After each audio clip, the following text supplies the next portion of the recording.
In this video, we'll solve another coding interview question that is finding whether the given number is a perfect number or not. First, what is a perfect number? So, the sum of all of its factor is equal to that number, then we call it as a perfect number. Example, you take number 6. So, what are the factors of number 6? But first, what is the factor of a number? If any number is divisible by its lower numbers, like example, you take 6. From 1 to 5, if any number is divisible by 6, then we call it as a factor. So, the factors of 6 is 1, 2, 3. And if you do 1 plus 2 plus 3, it gives you 6. That is nothing but the same number. If the sum of the factors equals to the number, then we call it as a perfect number. First, let us try to understand the logic. First, here we are taking a number 6, and then we need to find out the factors.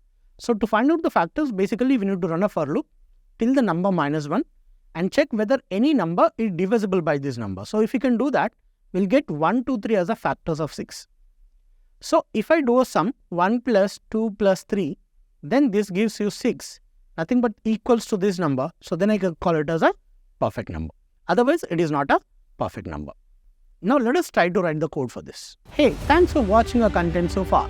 If you are new to Training Mark, we're the fastest growing technology training company and create content to help freshers like you to master the disruptive technologies like full stack development, AML, cloud, DevOps, etc. If you like the content so far, please subscribe to our channel and hit the bell icon not to miss any new content from us. Like and share this video with all your friends. Let's build your career and the community together. So here I have taken a class perfect number. So to calculate whether the given number is a perfect number or not, I'm now taking a public static boolean. So you can also return an integer which is nothing but the sum of the factors. Now here I'm directly taking the boolean value whether it is true or false. Now I'll check is perfect number, and then I'm passing the number to which we need to check it is a perfect number or not.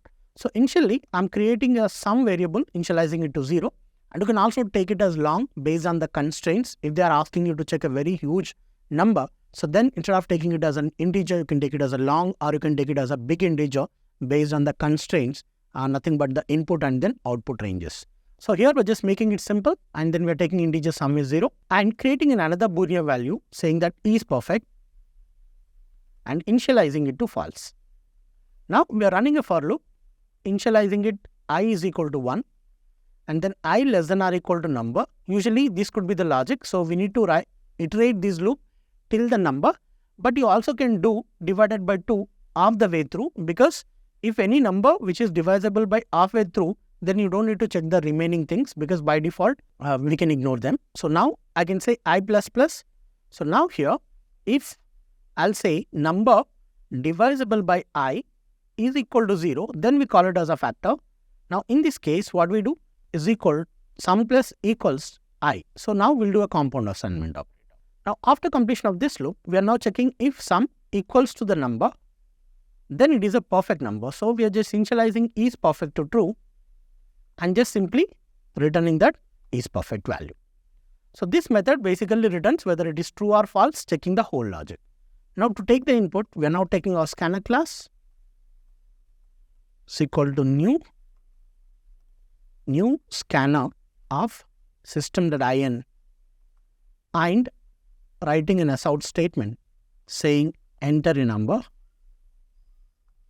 And now, so here we'll say integer number is equal to scanner.nextInt.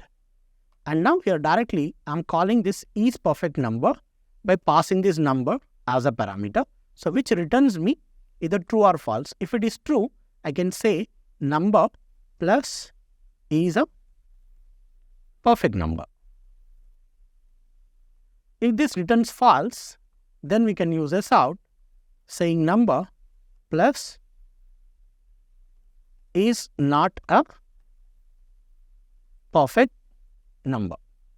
So now let us run this code to check with the different kinds of inputs.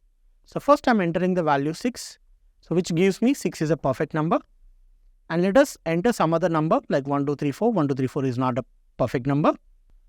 Suppose I take 496, which is also a perfect number, 496, and then if I say it is a perfect number. So you can check this output with the different kinds of values as an input, And you also can write this code to print all perfect numbers within a range. Suppose you want to print all perfect numbers within 10,000, then you can adjust this code. If the sum is equal to number, then you just print the number, and then which will print the number instead of returning it as a Boolean value. So like that, you can try with the different combinations how to find out whether the given number is a perfect number or not.